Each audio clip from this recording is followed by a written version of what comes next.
Hello Booktubians. Today I'm going to be talking about why I hate Stormlight Archive. This is going to be spoiler filled, so if you have not read the series or have not finished the series, I would not keep watching. But honestly, don't even bother.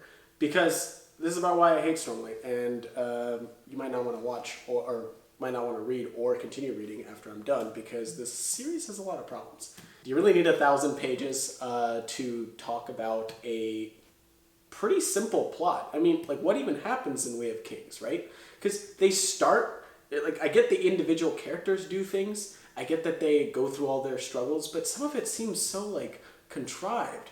I don't know, it's like Shallan has to go rob this thing, and so the lady that she has to rob from, she doesn't actually even have what she wants to actually rob. So when she robs the thing that she wants to rob, it isn't the thing that she actually wanted to rob. So now she is feeling guilty. And then this lady has this weird, like thing for alleyways and like teaching dumb like philosophy about utilitarianism. But I'm like, this seems a little preachy. But then, preachy, let me tell you something about preachy. Okay, Dalinar is basically just a self-insert character, and he prides his freaking morality, he prides his freaking philosophy. I'm a changed man. I'm not the man I used to be no more.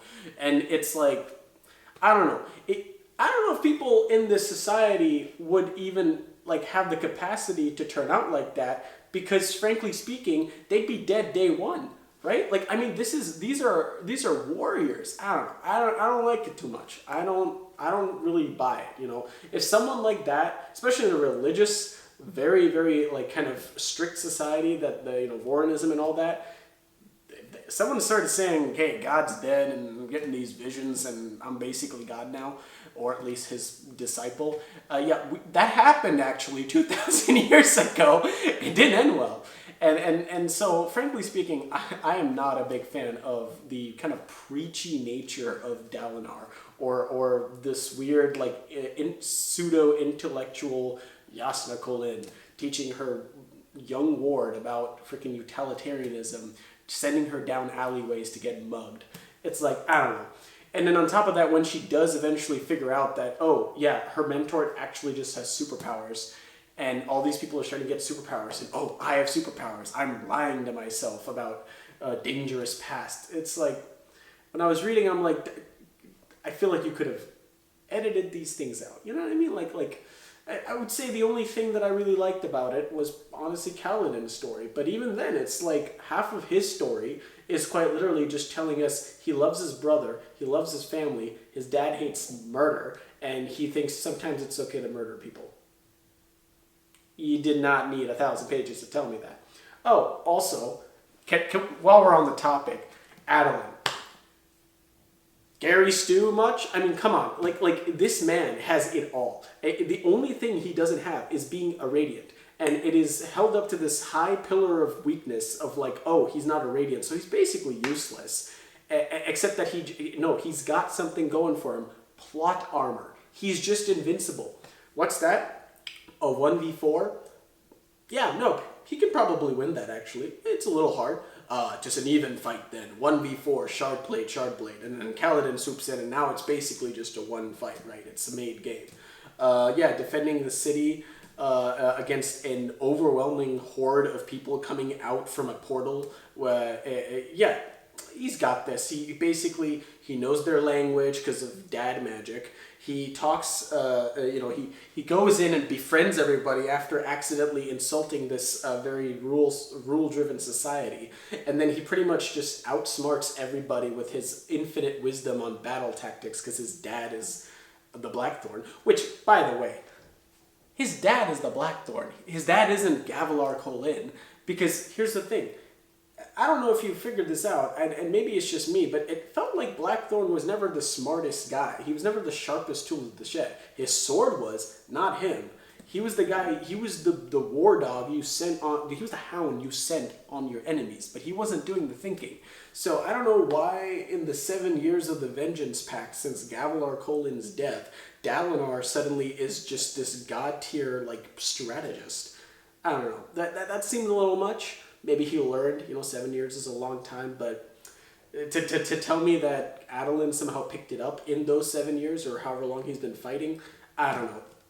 I'm just gonna say it right now. It's like he hit level up and now he's like suddenly max level intelligence or wisdom, because he's basically going to toe to toe with these veterans of war who have, designed this city to survive, and he's outmaneuvering them in their own game, in their own city, in their own tongue, and then executing the plans perfectly. And here's this: when it goes wrong, when the plan goes wrong, Adeline Colin just says, screw it, we ball. I'm just gonna charge in with my shard blade. Even though book 1, it is established in this very book that a shard bearer cannot hold ground on his own. He cannot stand on his own. But then Adeline says, except when it's me, because he's not even using a shard blade. He's not using Maya. He's using a shard hammer. He's not even like as proficient with this. So this is like nerfed Adeline going up against essentially super soldier crab people and just blitzing right through them to save this other guy who's also in shard.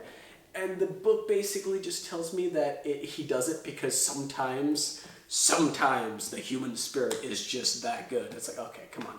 So I want what you're having. I don't give a damn about the radiant powers if that's what you can do. Can we just talk about the fact that everyone feels the need to tell me what their character development has been in the last X amount of books and what they think it will be in that book?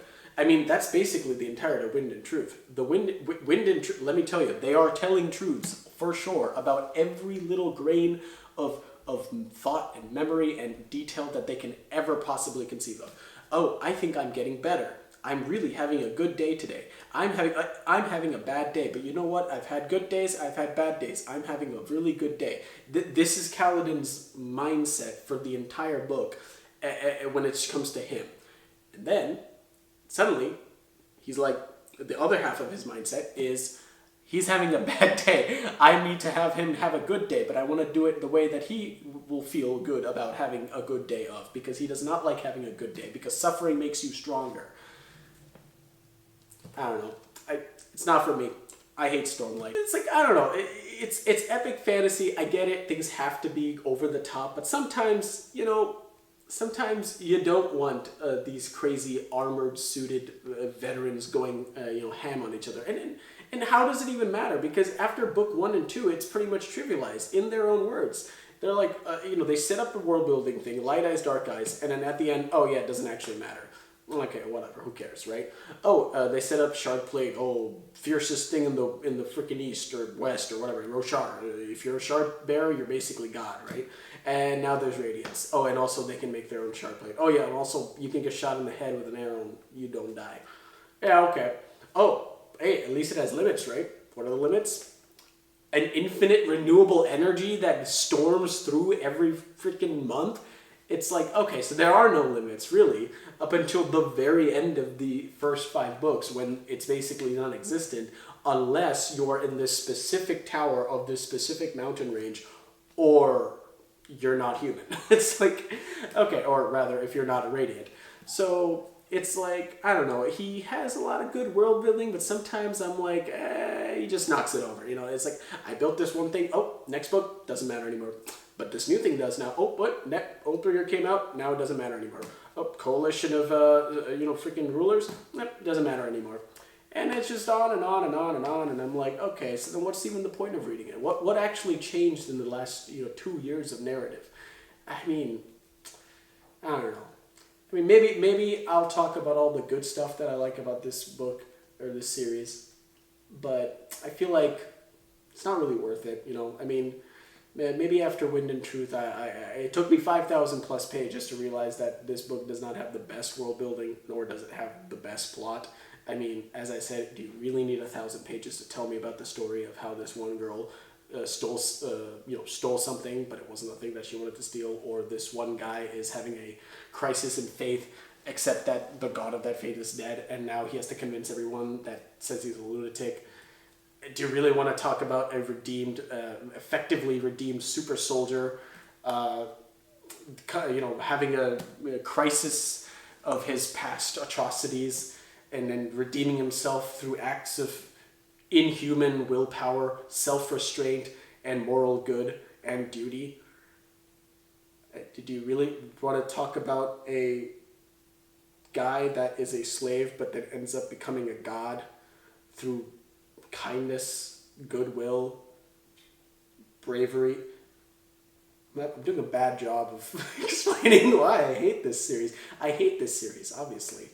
But did you really want to watch or see this world of several cultures and religions and ethnicities and races and beliefs and ethical structures and creation myths, because they came in from another world through a portal because that world got destroyed, and now they have to figure out how to not make the same mistakes of their ancestors, but they're working off of limited information because the people that are supposed to carry the information are bearing the burdens and agonies of their predecessors and their failures as tasked to them by a flawed god. What an absolute shit show, man. For legal reasons, I must disclose that this video started out as a bit of a spoof where I would talk about all the negatives, and then I proceeded to make it even more of a spoof where I just doubled down on that, tripled down on that, and talked about the negatives that I don't even believe in, and then ended up describing the book in a manner which it's kind of hard to sell the book in a negative light when you're talking about it like that, and then it ended up just me being someone that redeemed myself, like a hater turned into a lover, but he was never actually a real hater. This is like a romance novel. But anyways, all I'm gonna say is that I don't hate David Sanderson and I don't hate Stormlight Archive, and I love his books, and I do rate it pretty much a 5 out of 5 series for me. But this was funny to talk about. It is funny to crap on the things that you adore, because you'll basically either convince yourself into liking it a little less, or you'll understand why you love the series. But anyways, I hope you had a blast listening to me and did not get too mad at me. So, happy reading.